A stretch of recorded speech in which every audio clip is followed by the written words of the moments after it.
Meltdown begin. MMA Meltdown on the Fight Network. I am Gabriel Morency. Let's do this thing. And the Meltdown began on Saturday night in New Mexico, and it continues onwards right now as Ross Pearson bettors and backers, and Ross Pearson himself still fuming about what many people believe is the worst call in UFC history. Was it the worst call in MMA history? Absolutely not. But it was a strange call now, wasn't it, when you consider that all the money came in on Diego Sanchez, and I'm talking all the money. Diego Sanchez went from like being a plus 150, plus 160 underdog earlier in the week. It was like plus money by the time the fight went off. An absolute travesty. And Jeff Collins, 30-27. Somebody should investigate this guy's bank account and check out his deposits. Joey Odessa, he knows a lot about bank deposits, the best numbers maker in the business. He's going to join us. We've got some crazy-ass videos of the week. We're going to preview the UFC card in Vancouver. Ed Moore, MMA Meltdown on the Fight Network.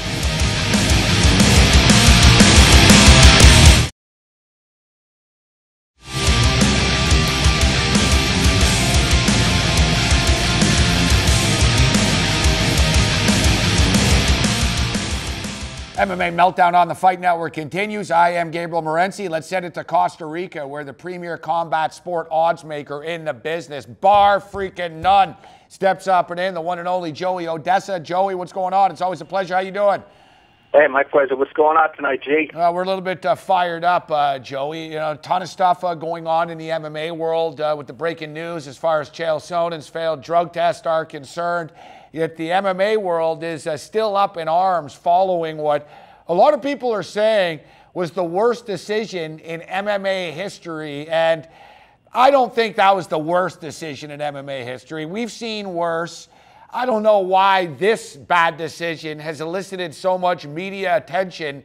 And as somebody that bets on nearly every fight of pretty much every card, I'm used to it. And on every card, there's going to be one, two, sometimes three screw jobs, but nobody really cares because it's the prelims or it's the Facebook fight or whatever. The guy is a no-name fighter, but people seem to be really up in arms about this. And I asked people on Twitter, I'm going to get to their responses a little bit later on, Joey. It's either one or two things. The judges were incompetent or they were corrupt. And, you know, the fact is, it wasn't a difficult fight to score. Some fights are tough to score. There's takedowns and, you know, do you score the takedown? Like Johnny Hendricks and GSP, tough fight to score. Johnny Hendricks and Robbie Lawler, tough fight to score. I get it. This wasn't a tough fight to score. Two guys stood there for 15 minutes and boxed. There were no takedowns, so there really wasn't any confusion. So incompetence or corruption, Joey, which one? Well, you know what? A loss is a loss, and whether it was 30-27 one way, I mean, the scores I think, were more shocking than anything else. You know, that there's absolute, 30-27, 30-27 the other way. Do I think Ross Pearson won? Does Ross Pearson pay on the ticket? If you bet it, no. So we've had so many of those. I mean, what's the difference between a 30-27 split decision loss and a 29-28 decision? A loss is a loss, and they have to get over it. There's been worse. I've seen Leonard Garcia get some gift decisions. I saw Nog get robbed a long time ago. I mean, look, it happens. In the end, they all even out, but the problem is people only remember the bad beats. I was on Diego Sanchez, so I took it. Like I tweeted right after the fight, Joey, I'll take it. Cough, cough.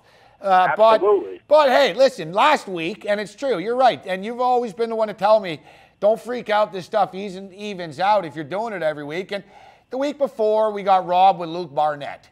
And people were freaking out on Twitter. Even Dana White was freaking out. Ken Pavia said, that's the worst decision I've ever seen in all of MMA's history. And he's been watching it a long time.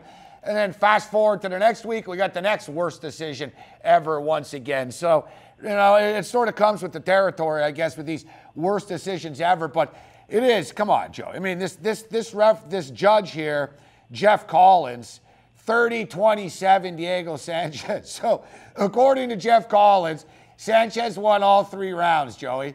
I mean, come on. I agree. I mean, it was outrageous. However, you're going in, and I'm not justifying it by any means, but you know what you're going into. You know if you're going to New Mexico, and we talked about it. Diego was not the better. I mean, look, if this thing was over in England, Ross would have probably been about a 4-1 favorite, would have swept the cards 30-26. You know, I mean, it happens. Bisping gets some decisions sometimes. These guys, it all evens out in the end. People complain, and, you know, you're only as good as your last win or loss, and especially if you lose money. And, I mean, losing anything sucks. I mean, the scores don't really even matter except in, you know, football and baseball and things like that. You know, I mean, the scorecards were the scorecards, and one guy had to win, one guy had to lose, and, you know, people were upset. But I tell you what, I wasn't upset. I was very pleased. For my money, Diego a good bit. For my money, the worst screw job ever was Pacquiao and Bradley. A different sport, but as far as combat sports, and I know boxing is a whole other Pandora's box here as far as bad decisions over the years, Joey, but to me, that really was, you got to be freaking kidding me when no the decision, yeah, to me, that's the one that really stands out as arguably the worst one ever. But you're right, Torres got a couple of free gifts. There's been some gifts over the years. This was pretty blatant. You know, New Mexico corrupt. Well, you know, not a huge surprise, but as an odds maker or as a bookmaker, Joe, I'd be a little bit concerned when I consider the huge movement on Diego Sanchez, which really pissed me off. I mean, we talked about it earlier in the week. Sanchez was plus 150. Sanchez went off at about plus 110 when it was all said and done, Joey, which leads me in to a similar situation right now in which we have a guy fighting in his backyard and Rory McDonald in Vancouver, British Columbia this weekend. And Rory was the favorite of this fight, but not anymore. What's going on here, Joey? I mean, you see the numbers change moment by moment. Is this wise guy money coming in? Is it a ton of public money coming in? But it looks like there's a lot of money coming in on Tyrone Woodley right now. He's up to a minus $145 favorite. You know, and you got to figure Woodley was what? I mean, at one point he was plus 185 against Carlos Condit. You know, he was a pick'em against Koscheck. Going back to Shields, Woodley was favored over Shields, and now do I recall? Did he lose that fight? Yeah, Woodley's two losses to Shields and to Marquardt. They beat Condit and Koscheck. Okay, well, against McDonald here, you know, it is in Rory's backyard, but Rory hasn't, you know, looked super duper impressive against anybody recently, and I've always said that he was better than George St. Pierre. But, you know, now that George St. Pierre's gone, and it's funny that we even say George St. Pierre because I've always said the UFC can make somebody irrelevant. When's the last time you've heard George St. Pierre's name on a broadcast? It's just not out there. He's out there doing movies. He's retired. Maybe he comes back. Maybe he doesn't. Nobody's bigger than the sport.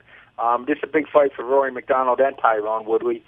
I tell you what, I got to go with Rory McDonald in this fight, and I'm a Tyrone Woodley fan, and if it was in Missouri, I would bet Tyrone Woodley just like I bet Diego Sanchez in New Mexico. But this is Canada, and we've seen some strange things happen up there. And, you know, we see strange things everywhere. You have to expect it, and it's got to be anticipated in the number. And that's why that Sanchez number dropped. Pearson would have been higher if it was in Vegas or the UK, obviously. All right, so yeah, it's hard to pass up Rory McDonald as a home underdog. You know, fighting on his home turf. You know, last time he fought in Vancouver, Rory, was against Carlos Condit, in which he dominated Condit for, you know, the better half of a little bit more than 2 rounds. But then Condit came back with the, the frenetic frenzy at the end to win the fight. This is tough. You really don't really know what to expect from Rory. You always got to get a pot shot in at George St. Pierre somehow, don't you, Joey? The guy's doing Captain America. George's is doing just fine. But I get your point in which now that George is gone, you know, is the competition as tough in the gym anymore? Is Rory in a different mindset right now? You never know what you're going to get from Rory McDonald. Is he going to be the aggressive killer trench coat type of kid in there that scares people? Or is he going to be tentative and fight cautiously, which could be dangerous against a guy like Woodley and his power? Johnson, Joey. Johnson's a big favorite here. Minus 600. He's won 5 in a row. In fact, he's never lost at $125. His last loss was to Dominic Cruz at $135. Yeah, you would look at this fight and you would say, you know, coming off, there was supposedly some drama at the camp between these last 2 guys, between Ali and the kid who just got beat last week, where the I forget it. I already forgot his name. The guy who lost the Russian who lost or the Dagestani kid who lost in his last. in the title bout. I guess these guys had a little bit of a a little bit of a scuffle in the gym. That's what the rumor is. And I always say it's not what you know that hurts you; it's what you don't know that hurts you. We're all reading the same thing. So Johnson would look like an obvious favorite. You would think to do is drama in the gym, but this is the kind of fight you get caught speeding on. Demetrius Johnson minus 550, minus 500. It's a high price to lay against this kid Ali. It's a high price to lay. I don't care if he got beat up by his teammate. Things happen. Ali did. He can take a shot. He beat Lineker, who I believe came in overweight at that time. He beat Elliott, correct? And before that, he beat the Brazilian kid, right? Vinicius. Yeah, Pananino there. Yeah. So he's got 3 fights in the UFC. He's getting a title shot. Dodson's waiting in the wings right now, coming off the great performance against Moraga. So it sounds like you're going to take a shot with the Dagestani here.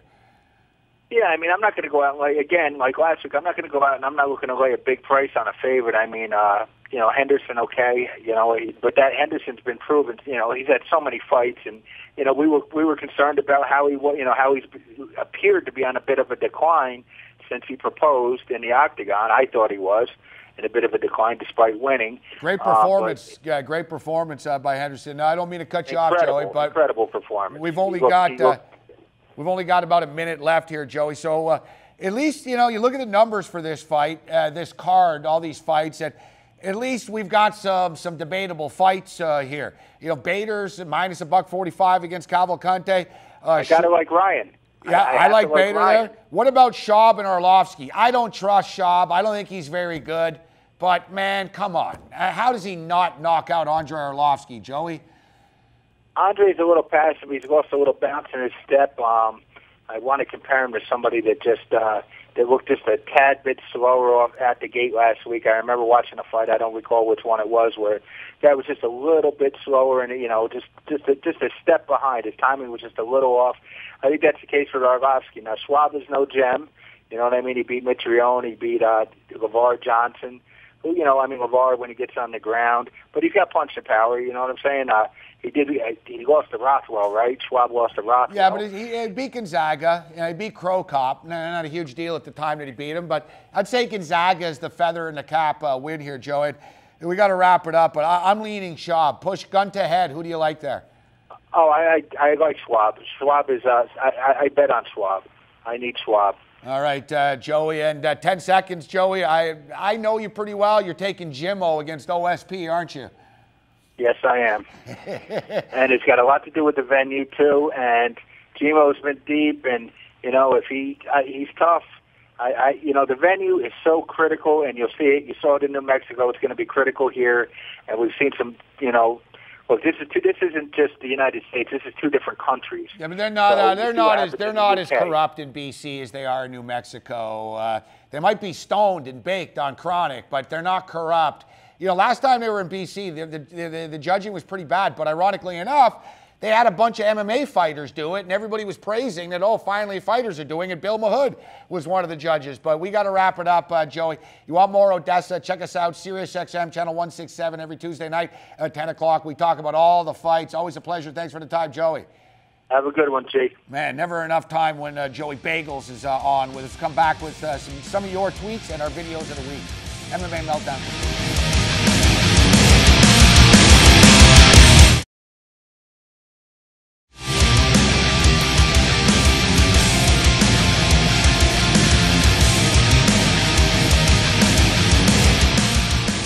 MMA Meltdown on the Fight Network continues. I am Gabriel Morency. Thanks to Joey Odessa for joining us from Costa Rica. All right, before we get to our videos of the week, I asked you guys on Twitter. You can follow me on Twitter at SportsRage. I asked you guys, was it corruption or incompetence as far as the Diego Sanchez-Ross Pearson fight was concerned the other night in New Mexico? And I also asked you guys your thoughts on who you like, Rory McDonald or Tyrone Woodley. It's really interesting that Rory was a huge favorite. Not a huge favorite, but there's been a huge swing here from Rory McDonald to minus $140 all the way right now to Tyrone Woodley. And we're talking about like 80 to $1 swing here leading up to this fight. And, you know, the public always isn't right. But that's why I want to know, is it wise guys or is it the public? And, you know, it looks like it's the public because we asked you guys on Twitter, who do you like, Woodley or Rory McDonald? We got Wes in Kentucky says, I like Woodley, but I liked him a hell of a lot more when he was the one that was plus 125. Your baby daddy. You know, we got some great characters that are tweeting in here. Yo, baby daddy. I hope I'm saying that correctly. His avatar is Y with a dollar sign. It says, give me Woodley. He's looked great. And looked great in his last fight. And he said, clearly, the judges in New Mexico had money in their pockets due to that decision. Greg in the Peg, one of our favorite viewers out there. How you doing, Gregory in Winnipeg? Greg in the Peg says Rory's going to win via split decision. Andrew Sheehy, who I believe is in Toronto, says the judges in New Mexico had to have been drunk. No, it's New Mexico. They weren't drunk. They were on crystal meth, Breaking Bad style. And leave it to our boy Petey Prophet to put this in context for everybody here. Petey Prophet. I don't know where Petey is. Maybe he's in Cell Block D. Petey Prophet says, and I like how he includes Ross Pearson in the tweet. He says, if you can't beat Diego Sanchez so bad that the judges can't rob you, then you should retire. Petey Prophet's blaming Ross Pearson for the decision. Listen, I had Diego Sanchez, so I'm going to take it, cough, cough, and we move on. It is what it is, but I'm not going to really freak out about it because it's not so much, you know, I don't really think, everyone gets into it that, oh, that's MMA judging has to be overhauled. There's nothing to overhaul. It wasn't a hard fight to judge. They were just, you know, wink, wink. And when you got a guy giving it 30-27, put it this way. You know, the only way Pearson was going to win that fight was if he knocked Diego Sanchez out. That's how they roll in New Mexico. And that's how they roll in my hometown of Montreal, man. We've seen numerous Quebec fighters get very, very gratuitous calls. I mean, heck, they made it up as they went along with Cote. When Cote took the elbows to the head, they just gave him the damn win at the time. All right, let's get to our videos of the week. I'm getting all fired up, man. Man, I hate judges and referees with a passion. I hate them all. Hate them all. All right, so what do we got here?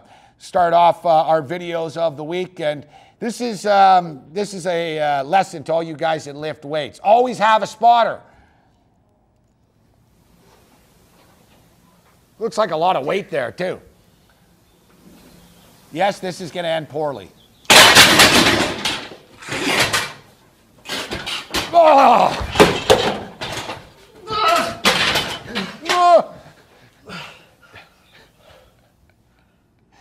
Oh, what a sissy. My neck. That's what you get for trying to lift 1,000 pounds up, dude.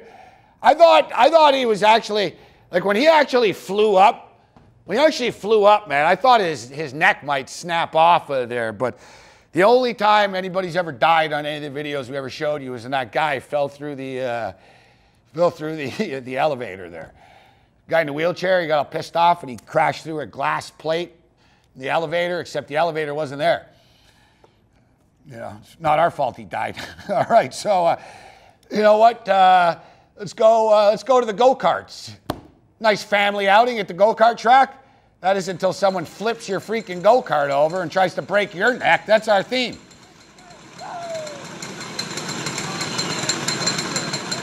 I would say this is in Russia, but I don't think they do go-karts in Russia. I think this is America. Whoa! That's not cool.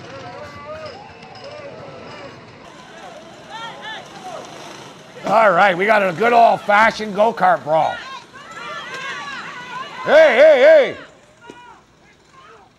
See, these people are stupid. They're taking their helmets off and dropping them.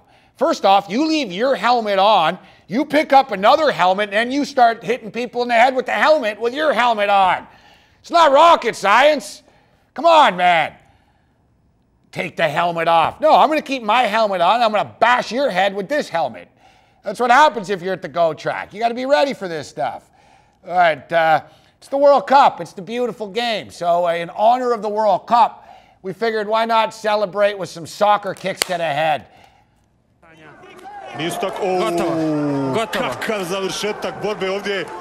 Milinković se namjestio na ovaj low kick. Soccer kick, low kick, nešto između toga je bilo. Da, ovo je bilo težak žestoko. Vidjeli smo Milinković uspavan u ovom trenutku. Poštovani gledalci, pogledajte ovaj brutalan završetak meča.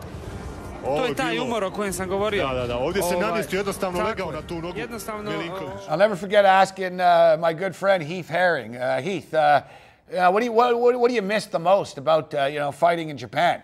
He's like kicking people in the head when they're down.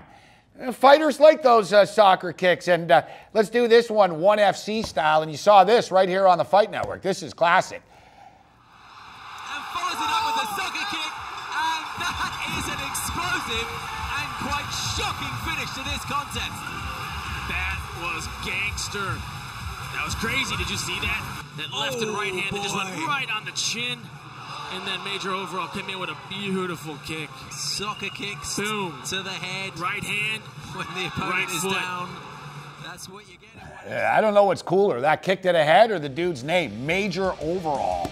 Pretty cool stuff. Videos of the week. MMA Meltdown on the Fight Network continues.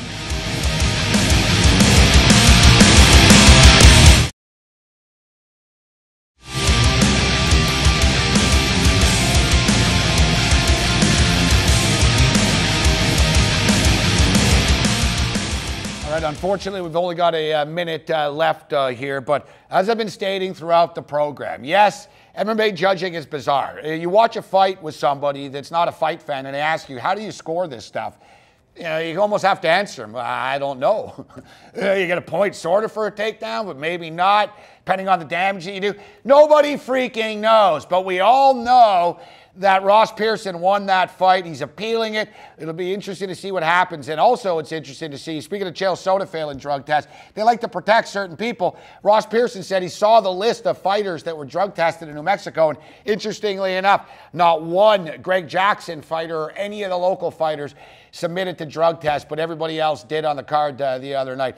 All right, you want my final picks for UFC Vancouver? Check me out, sportsragetv.com. Shout out to everybody here at the Fight Network. Thanks for watching. Other than that, you're on your own. Later.